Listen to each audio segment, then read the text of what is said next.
तो आज हम क्लास 10th के बीटीबीसी मैथ 3.5 के क्वेश्चन नंबर दूसरा लेकर आए हैं। इसमें क्वेश्चन बोल रहा है ए और बी के किन मानों के लिए निम्न रैखिक समीकरण के युग्मों के अपरिमित रूप से अनेक हल होंगे। मतलब अनेक हल के फॉर्मूला पर इसको निकालना है ए और बी का मान। तब यहाँ पर हमारा क्वेश्चन दिया हुआ है 2x + 3y बराबर 7, a माइनस बी बराबर हो गया a माइनस बी हो गया x इंटू प्लस ए प्लस बी इंटू वाई बराबर 3a प्लस बी माइनस 2।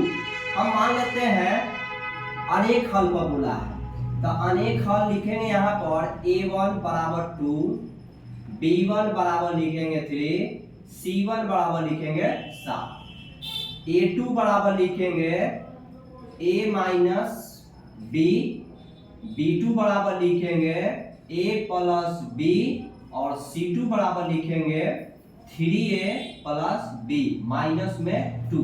हमको अनेक हल बोला है तो अनेक हल के फॉर्मूला पर इसको हम बैठाएंगे। अनेक हल के फॉर्मूला होता है a1 बटा a2 बराबर है b1 बटा b2 बराबर है c1 बटा c2 के। a1 के मान हमको 2 दिया हुआ है, a2 के मान दिया हुआ है a माइनस b, b1 के मान दिया हुआ है 3, b2 के मान दिया हुआ है a प्लस b, c1 के मान दिया हुआ है 7, c2 के मान दिया हुआ है 3 प्लस b माइनस 2। हम आगे बढ़ते हैं तो हमको a और b का मान चाहिए तो हम इसको एक बार गुना कर देते हैं और इसको एक बार गुना कर देते हैं, अलग अलग दोनों को कर देते हैं। 2 बटा में a माइनस b बराबर 3a प्लस b, यहाँ पर हम चिन्ह घेर देते हैं 3 बटा में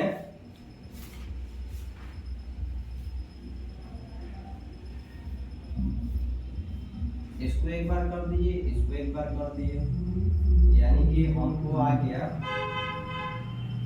ठीक है। इसको गुना कर देते हैं a प्लस b बराबर है 7 बटा में 3a प्लस b माइनस 2। इसको क्या करेंगे कि तिरछा तिरछी गुना करेंगे, इसको भी तिरछा तिरछी गुना करेंगे। 2 में a से करेंगे 2a हो जाएगा, प्लस 2 में b से करेंगे 2b हो जाएगा, 3 में a से करेंगे 3a हो जाएगा, 3 में b से करेंगे 3b हो जाएगा, 3 3 के 9 हो जाएगा, प्लस 3b हो जाएगा, 2 3 6 हो जाएगा, 7 में a से करेंगे 7 हो जाएगा, 7 में b से करेंगे 7b हो जाएगा। आगे जब बढ़ते हैं तो a वाला की एक साइड कर देते हैं, b वाला की एक साइड कर देते हैं, यानी कि 2a minus 3a plus 2b plus 3b बराबर में बच गया 0।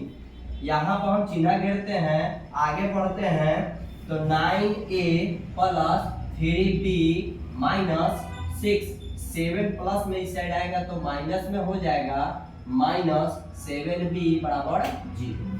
2 में से 3 गया माइनस a और 3 2 हो गया 5b बराबर 0। इसको क्या किया है कि 7 में से 9 घटाए तो 2a बचा, 7 में से 3 घटा तो माइनस 4b बचा, माइनस 6 बराबर क्या हो जाएगा 0।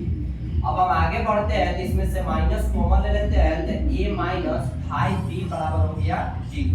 तो a बराबर लिखे a माइनस 5b बराबर क्या हो जाएगा 0 में गुना करेंगे माइनस है तो 0, इसको हम मान लेते हैं पहला समीकरण।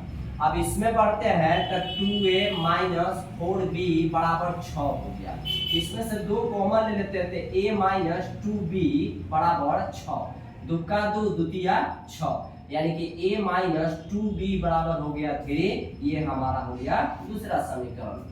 आगे बढ़ते हैं समीकरण 1 घटाओ 2 में लिखते हैं। घटाओ के चिन्ह इसलिए लिखे कि माइनस प्लस चिन्ह को चेंज करने में मदद मिलता है।